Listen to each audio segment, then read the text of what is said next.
What up, y'all? It's Hoover season. The narcissist looking for you, y'all.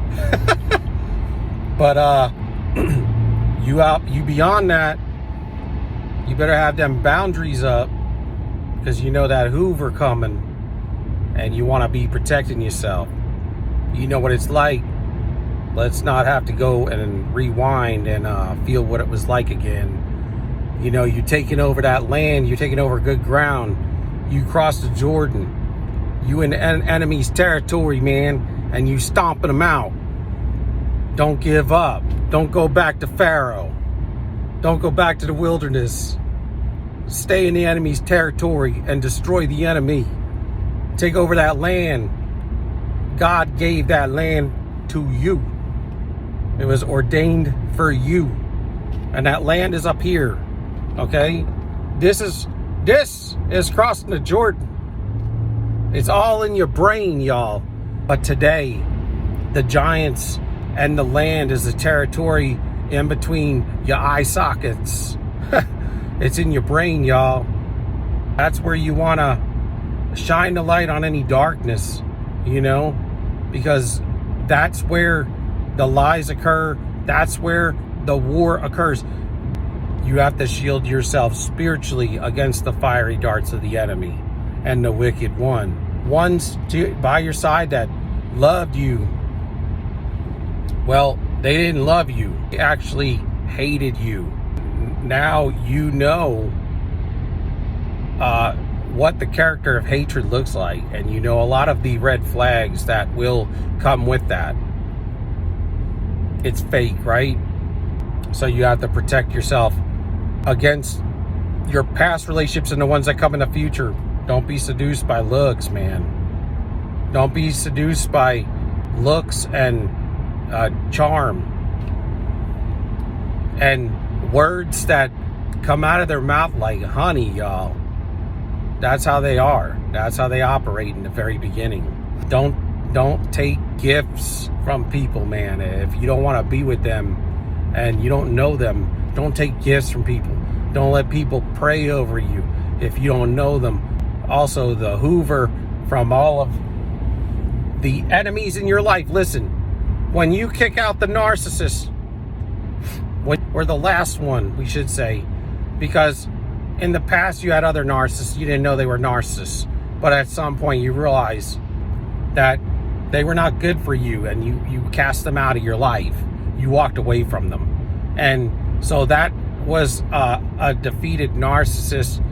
Now we were woke to this narcissism, and what I found is, since I've defeated the last one, I not only have, you know, to deal with that still, you know, with that trying to Hoover, but there's also anyone that I've dealt with in the past comes out of the woodwork now.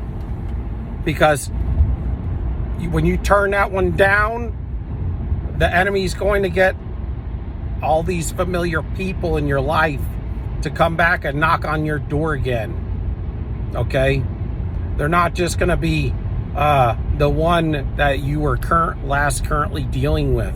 Take the complete energy away from that one and completely unplug from that one, because you know that that's over, and you energetically detach and unplug from them completely, to where you're outside their web and they start reaping the harvest of what they have done to you now.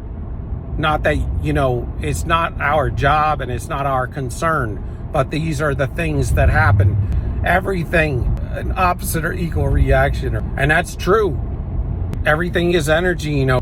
They're going to come at you, but the one that you last defeated is going to be the one that's going to start to reap a harvest that they tried to implant on you.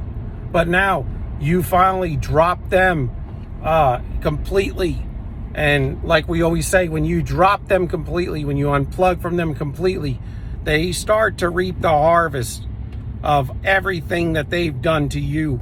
And a lot of times it's much worse than you could ever imagine. It's just a lot of times you're not going to see what's going on, and you really aren't going to be concerned about it because you've moved on. When you are concerned about them reaping their harvest, it's generally speaking because you're still dealing with not being energetically detached from them completely. So when you're completely over a narcissist, and if you want to know if you're healing, one thing is man, you get to stepping and you ain't looking back. Okay? Once you cross that Jordan, baby, you keep it moving. You can't go back. That was a rule. I mean, that was an unspoken rule, man. And when you pass the Jordan, it's not like you can dip your feet in and then turn around and say no. When you cross the Jordan, man, you keep that moving until you defeat the whole land. All that territory. And that's how you got to be with this. It's not that, in our case, we're taking back territory that belonged to us a long time ago. And what comes with this is a lot of healing. And when you're taking that land back, you're taking it back in your mind, your heart, your soul, and in your emotional field and your energetic field. And it's healing. A lot of times when they talk about you being alone for a time, it's because sometimes some of us are in a codependent state and you need to break from that. And the best way to break from that is to be alone for a while and sit in your thoughts. And when you sit in your thoughts, what happens is a lot of times we will, not just being alone is going to be the all-time fix. That's not the fix. That's the start to the fix. But you want to leave time for meditation, and when you are alone, you can't just sit back and distract yourself with other things, or else you're going to be defeating the purpose of becoming an independent individual if you are coming from a codependent state. And if you're not coming from a codependent state, I'm not talking to you in that respect, but in there's another respect that a lot of times we've been distracting ourselves our whole life. We came out of the same family as the narcissist, and the narcissists, they are distracting themselves completely and utterly and all the time, running from one individual to the next, and running away from everything destructive that they've been doing to people. In the case of us, we have not been running in the same way, but we are running too a lot of times. And that's why we've gotten into these predicaments, because we were raised by people that were unhealthy. And so we have to get back to living the way that he wants us to live. It's almost like you'll walk at a different pace versus coming from the narcissist. Okay, I think that you're gonna stop to enjoy nature. You're gonna walk a little slower and take more deep breaths and meditate on your thoughts. Are quick to listen, slow to speak, and slow to anger. Those things come because what you've been doing is everything has been sped up.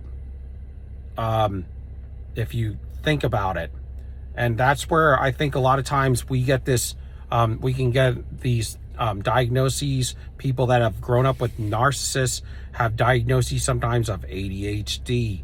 It's because your everything, your thoughts, your emotions, and your movements, and you're too quick to doing things, and it's not at the pace that you should naturally be at. You need to take and slow everything down. A lot of us have dealt with, we woke up to narcissism, that we were having to rewind and all the way back to our childhood and realize that we had this in our family, and that's why the things were happening to us that were happening. A lot of times unbeknownst to us. Thing is control, and that was the first thing that I woke up to when it came to narcissism. is understanding all the control people had on my life. But you're going to have a lot of thoughts that, and coming from a lot of depressive states, a lot of us, just to be real with you. And that's because there was a lot of times where things would occur in your life as a child. And, you know, we talk about the narcissist had a lot of deficits and defeats as a child, and they decided to go down the path of fear instead of the path of love. We chose the right path, but we had some maladaptive ways.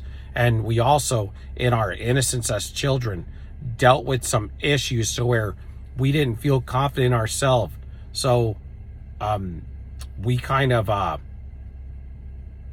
rejected ourselves in some little areas of our lives throughout childhood, and where we felt shame for different things that we were placed in, some different stressors. A lot of times the narcissist, when you're a child, they will put you in a lot of very stressful places as a child, and you will not have the tools to deal with what tools you need to deal with the situation. And it's because a lot of times they don't really, they don't care. And so because they don't care, you're placed as a child, as a young child, in a lot of predicaments where you could be made fun of, you could be ostracized, you could be dealt harshly, you could be dealt aggressively, you could be in a lot of places that are unsafe, and places that are very lonely at times for you, where you're all alone as a child and you shouldn't have been. Okay? But this, nevertheless, this was life for you. You were malnourished. You know, when everybody had fly clothes, you had hand-me-downs. You know, I mean, a lot of different situations that went down in the case of you that other children didn't have to deal with because they weren't neglected like you were. But my point is it caused you to reject yourself in those moments of time. And so you get little increment places where you might have rejected yourself out of the shame that you dealt with. And what happens is you have a lot of these areas in your life that you haven't really dealt with, and a lot of it is hidden, you know. And so when you spend time alone, what you need to do is when you feel a depressive state of being, a lot of times you'll try to distract yourself. You may go out and drink alcohol. You may go out and want to have, I mean, I'm just naming different things. Some people do drugs. Some people do have sex. Some people will hang out with friends. Some people will go shopping. Some people will do anything, watch TV, watch movies, anything to keep you from thinking about being depressed or feeling depressed, or take a pill, right? An antidepressant pill. And that's fine. I mean, it is what it is. I'm not a clinician. I'm not going to tell you what you should and shouldn't do. And a lot of times those things are good for a period of time. Some people have to be on them forever. But my point is there's always a lot of times when you take pills and things, it's your body telling you that you have another issue, and that there is another safe way to eventually come off of a medication a lot of times. But like I said, I'm not a clinician. This is just hypothetical, my point of view. But it's kind of your body alerting you to an issue. It's an issue that's underlying that you need to deal with. Sometimes hypertension could be, it's your body telling you something, that you need to eat better, you need to exercise, right? Drink more water, you know, different things. And then maybe you can come off of that at some point. Same thing with, you know, people that become type 2 diabetics sometimes, you know, and the same thing with depression. My point is when you have in a depressive state, you do not want to distract yourself. If you are annoyed in that, then sit in the annoyance, because this is how you heal yourself, is you sit in it. And you sit in it, you meditate in it, and just become one with it. Not that you want to walk around in a depressive state, but my point is, if you don't deal with the depression at this level, it will continue to come back. And you will be revolving in your own cyclic circle, just like the narcissist. But in your case, it could be depression. But you can deal with it. And you may not know where it's coming from.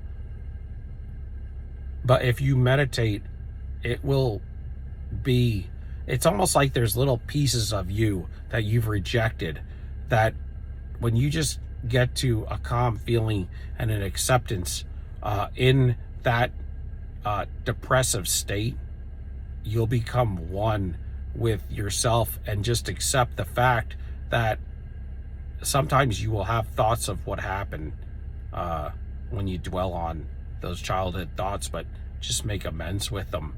And that it's almost like little pieces of you will be drawn back to you as wholeness to complete you. These pieces of you that you rejected over and over again, not knowing what you are dealing with or what is causing the depression, these are where it stems from. And if you sit in that depressive state, and it may be torturous for a time, it may almost be embarrassing when you find out what the heck has been causing it. You may or may not know. A lot of times you will know to some degree. It'll be something from your childhood. And if you just meditate on that and see what thoughts arise, and then you'll make amends with those thoughts. I can't believe that I let this bother me for so long. Those underlying thoughts will rise. Instead of you covering up with drinking. I'm going to go drinking because I'm depressed. But then next week, you're going to go drinking again because you're depressed again. And, or, you know, but you're not dealing with the issue. So sitting in that depressive state all alone with no distractions and meditating on, you know, just being in a calm state and just trying to understand what could this be coming from in my childhood that I was rejecting myself. And a lot of times you'll find that it was sometimes ridiculous, or sometimes, you know, at this point in time, it's ridiculous. It wasn't then. It was traumatic then. But now you've had years and years, so sometimes you will be embarrassed about, oh my God, I can't believe I let this bother me for this long, you know? And then you will not have those depressive issues. So anytime you have those depressive issues, if you can continue to deal with them in a meditative state and dwell on what could this have been in my childhood where I may have neglected or rejected myself. It's almost like those pieces of you will become whole in you now. And that wound will maybe be a little bit of a scar, but it will be healed and it won't hurt anymore. It'll just be kind of like a war wound, like, you know, like I'm dope because I went through this, you know, and you'll be able to walk around with that confidence. And these are ways for you to heal things from way back when and to put them away for good. It's just acceptance. It was out of your control. You went through these emotions and these traumatic issues, but now you're in a state of healing and you're a state of understanding, and we're getting this wisdom, knowledge, and understanding. And it's not for us to neglect and reject, because when you reject the knowledge, wisdom, and understanding, you reject yourself at this point. So live and stay in that depressive state if you have depression, and find out where it's coming from and let it go. Give it to the Lord. Make amends with it. I want to be whole. Have thoughts of I want to be whole, and I am forgiving myself. I'm not going to neglect myself, and I'm going to love myself, all of me. So I was going to talk about the Hoover today, but I'm not. But this is good, and I think that it's going to be healthy and wholesome for somebody out there. And so have a good day, y'all. And until next time, sold you up. Peace. We out.